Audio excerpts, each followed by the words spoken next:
To develop some intuition about the price elasticity of demand, let's think a little bit about what determines how big or how small the price elasticity of demand is. And remember, we're talking in absolute value. So price elastic demand would be consumers are really responsive. That's going to be so 1% change in price leads to a greater than 1% change in quantity demanded. And that fraction is bigger than 1 in absolute value. So likewise, in small elasticity of demand, we're talking about estimate for the price elasticity of demand in absolute value that's less than 1. So a 1% increase in price is going to lead to a less than 1% decrease in quantity demanded, or a 1% decrease in price is going to lead to a less than 1% increase in quantity demanded. So that would be what we mean by small. All right, let's think about this. When is it going to be big? When is it going to be small? Well, one thing that's going to make the price elasticity of demand very high, that is, consumers are going to respond quite a lot to changes in the price of a good, is when there's a lot of substitutes. I've got a guy sitting here looking at a wine display in a supermarket. And the fact is, if you let's say you go to the supermarket for Cabernet Sauvignon, well, even Safeway, our Safeway, has probably 20 or 30 different Cabernet Sauvignons, 10 or 15 in each broad price category. So if you find that, the Clos du Bois, I don't know how to say that properly, cab that you like has gone up by $2 a bottle, well, there's that Kendall Jackson bottle that you also like, and that price hasn't changed, and so you're going to be more likely to buy the Kendall Jackson. So if the more substitutes you have, the more freedom you have to jump away from the good whose price has gone up and go consume something that's relatively cheaper now. And the converse is also true. If you have, let me go to the next picture.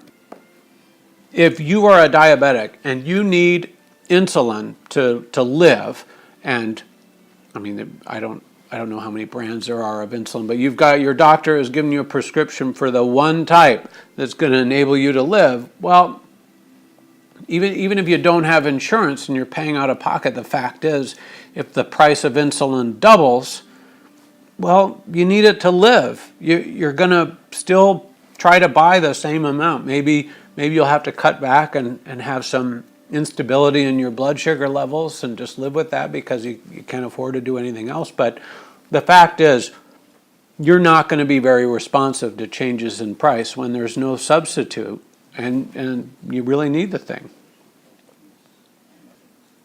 Well, another thing that can influence how responsive consumers are to changes in price is how much the good or service in question, how big the good or service in question is in your expenditures. So I have this picture of the Somerville triple-decker, Somerville, Massachusetts, my first apartment out of college.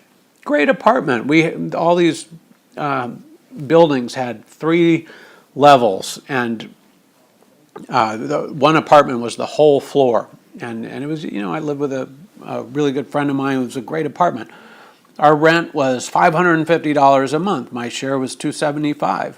It's just great. I was working as a high school teacher at the time, 1984. Well, 1985, they put in a subway stop on the Boston Metro system, which is called the T.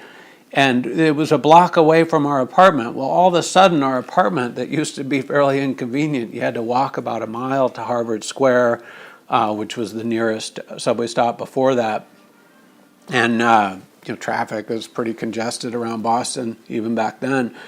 It was a pretty inconvenient place to live. But suddenly that subway stop goes in. Now it's hot. And overnight, our rent went from $550 a month to over $1,000. And, we loved the apartment, but we were scraping and scrimping and saving to be able to afford $550 a month.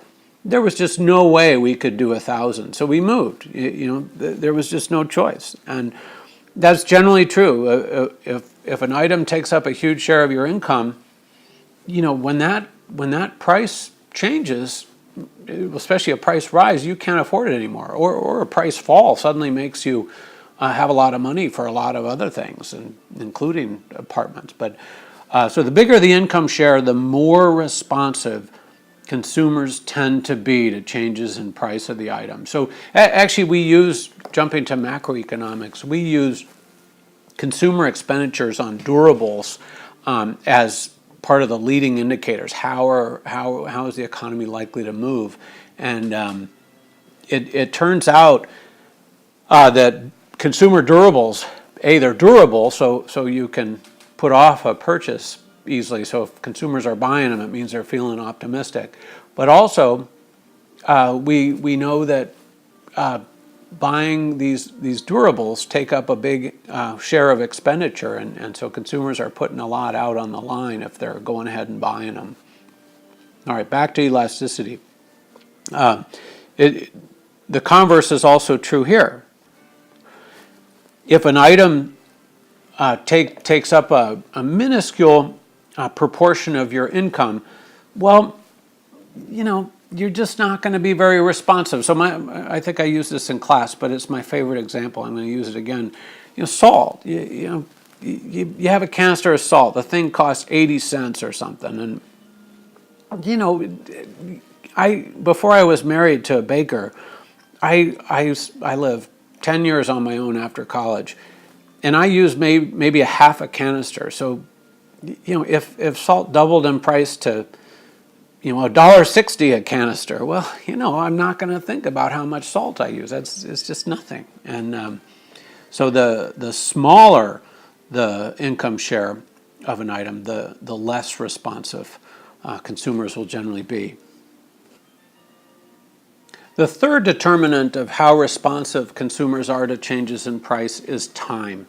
I've got a picture of an ancient furnace here. I have no idea what it burns off of, but in my own case, I had this oil-burning furnace that was installed in the early 70s in my house, and fuel oil got to be really expensive in the last few years. But it was my fuel bill went from about $300 or $400 a year to about $700 or $800 a year, and that's a big jump, and it hurt.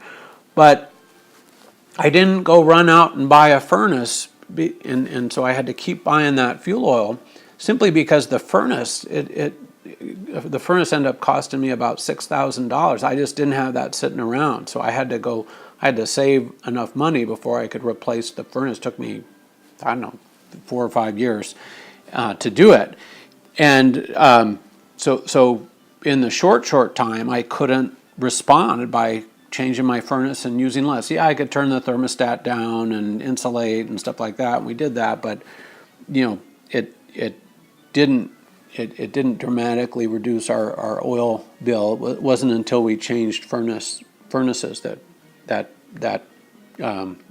oil bill disappeared. We actually don't use oil anymore. With a long time frame, you can choose to buy a different kind of furnace, and in the end, we went with a heat pump that. Forest Grove has some of the lowest electricity rates in town, and the heat pump is very efficient, and our energy bill dropped precipitously. But it took 4 or 5 years to pull that off, and that's common. People's cars, they don't replace them every year. Well, most of us don't. I guess if you had a lot of means or were leasing and had a lot of means, you could do that, but most of us can't. Where you live, it may be you live out in some exurb and driving an hour each way to work was fine when gas prices were cheap, but gas prices go up, it's going to take you a bit of time to arrange to sell one house and buy another. So time can be a big factor in how consumers can respond to changes in price. The more time, the more responsive. Less time, short time, the less responsive. Made with Doodlecast Pro.